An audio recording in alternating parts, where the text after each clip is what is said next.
लेकिन हमारी मांग है कि आज़म खां को हर कीमत पर रिहा किया जाए।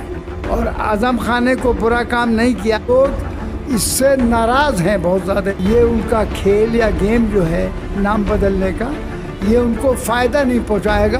वो लाख बदल दें, किसी का नाम दिल नहीं बदले। मैं समझता हूँ सरकार उन्हें छोड़ना नहीं चाहती, लेकिन हमारी मांग है कि आज़म खां को हर कीमत पर रिहा किया जाए।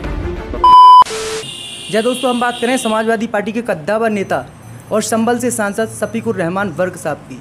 आज वो हमारे साथ हैं और उत्तर प्रदेश चुनाव को लेकर उनसे कुछ हम सवाल पूछने वाले हैं। तो सबसे पहला मेरा ये सवाल है आपसे कि उत्तर प्रदेश में 2022 के विधानसभा चुनाव में समाजवादी पार्टी सत्ता में वापसी करेगी, और सत्ता में वापसी करेगी तो कितनी सीटें इस बार जीतने वाली है? इंशाअल्लाह हमें उम्मीद है कि हम 3/4 सीटें ले जाएंगे। अखिलेश यादव जी ने तो 400 सीटें बोला है कि 400 सीटें जीतेंगे इस बार हम। 400 के कुल सीटें कितनी हैं? 403। 403। हाँ, लेकिन मेरे अंदाजे में बहरहाल इससे ज़्यादा हो सकती हैं सीटें। हाँ। दूसरा सवाल मेरा ये है कि उत्तर प्रदेश में चुनाव नज़दीक आते ही सरकार कई शहरों के नाम बदल रही है। आप इस पर क्या कहना चाहेंगे? नाम बदलने से विकास हो सकता है? देखिए, नाम बदलने से दिल नहीं बदल सकते, हालात नहीं बदल सकते। ये तो एक बच्चों का एक खेल है, कर रहे हैं। इससे नाम बदलने से क्या लोगों का दिल बदल जाएंगे? दिल नहीं बदलेगा। तो इसलिए ये गेम उनका बहुत ही पुअर गेम है इनका। क्योंकि जब उत्तर प्रदेश में बीजेपी की सरकार बनी थी 2017 में, तब सरकार ने 2 शहरों के नाम बदल लिए थे। फैज़ाबाद का अयोध्या कर दिया था, इलाहाबाद का जो नाम बदल कर प्रयागराज कर दिया था, और अब 4 शहरों के और सरकार नाम बदलने वाली है। अलीगढ़, मैनपुरी, अब जो है कासगंज का भी नाम सरकार बदलने जा रही है। देखिए, जब आदमी मतलब ये कमज़ोर हालत में होता है तो मुख्तलिफ बातें सोचता है। वो ये छोटी छोटी बातों की तरफ सोच उसकी बढ़ जाती है। ऐसा कर लो तो ऐसा हो जाएगा, ऐसा कर लो तो ऐसा हो जाएगा। लेकिन ये उनका खेल या गेम जो है नाम बदलने का, ये उनको फ़ायदा नहीं पहुंचाएगा। इससे इंशाअल्लाह नुकसान ज़्यादा होगा। लोग इससे नाराज़ हैं बहुत ज़्यादा इस बात से। हमारा नाम पुराना नाम है, अब नाम चल रहा है तो उससे कोई किसी कौम या बिरादरी का मतलब थोड़ा ही है इससे। सरकार के कुछ लोग हैं, मंत्री हैं, विधायक हैं, जो कह रहे हैं कि ये मुग़लों के समय के नाम रखा हुए थे और मुग़लों ने इनका नाम बदला था, लेकिन अब हम सत्ता में हैं तो हम जो पुराना नाम था वही नाम रखेंगे। ये बातें मतलब ये इलेक्शन बहुत बड़ी चीज़ है, और चुनाव में बहरहाल इस चीज़ की कोई अहमियत नहीं है मेरी नज़र में। वो लाख बदल दें, किसी का नाम दिल नहीं बदलेगा। और आखिरी सवाल मेरा आपसे ये है कि आज़म खान साहब की यूनिवर्सिटी को लेकर भी हाई कोर्ट ने अभी फैसला सुनाया है। आज़म खान की जो यूनिवर्सिटी की 471 एकड़ ज़मीन है, उसमें से अब कोर्ट ने फैसला सुनाया है कि 12.50 एकड़ यानी 12.5 एकड़ ज़मीन ही यूनिवर्सिटी के ट्रस्ट को दी जाए, बाकी जो ज़मीन है उस पर सरकार कब्जा करे। इस पर आप क्या कहना चाहोगे?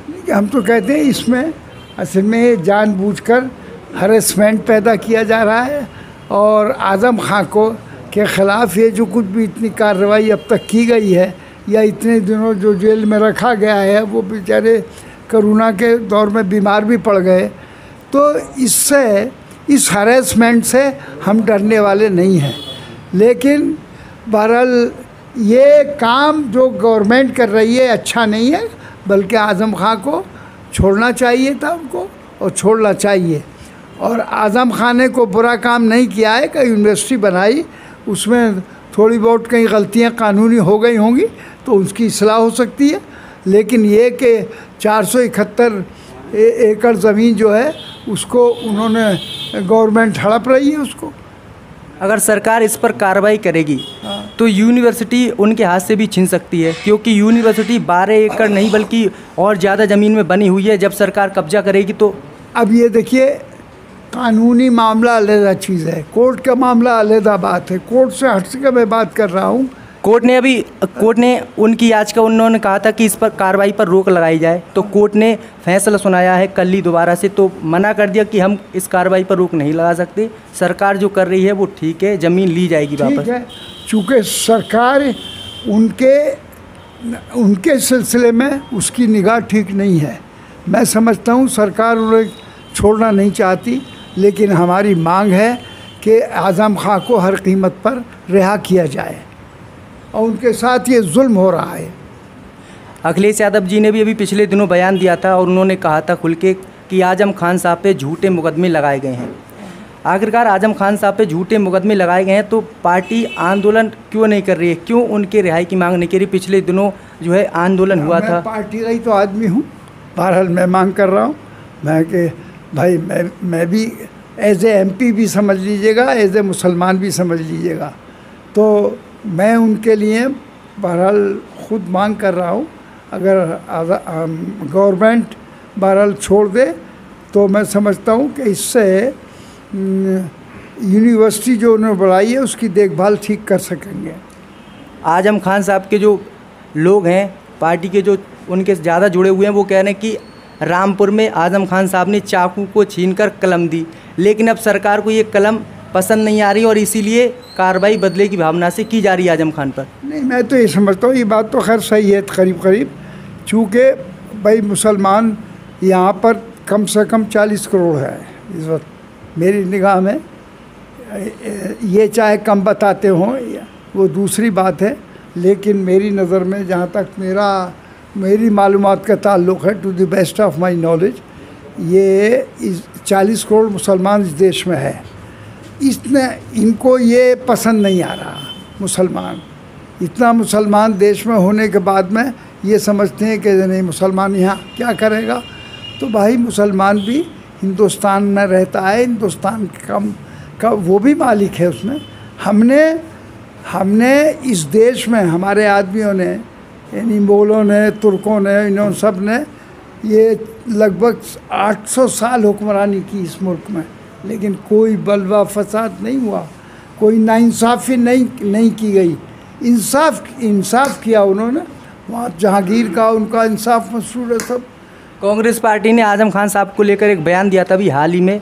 उन्होंने कहा था कि अगर आज़म खान की पत्नी तंजीम फातिमा जी कांग्रेस पार्टी को ज्वाइन कर लें तो 1 महीने के अंदर अंदर हम जो है आज़म खान साहब को जेल से बाहर निकाल देंगे।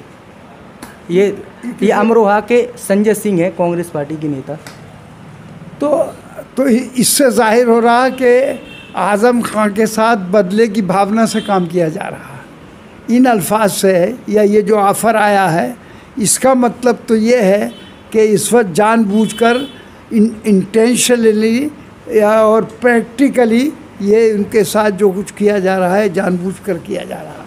हाँ, आज़म खान के लिए अब पार्टी क्या एक्शन लेगी चुनाव से पहले? भाई अखिलेश यादव और सारी पार्टी उनके साथ है।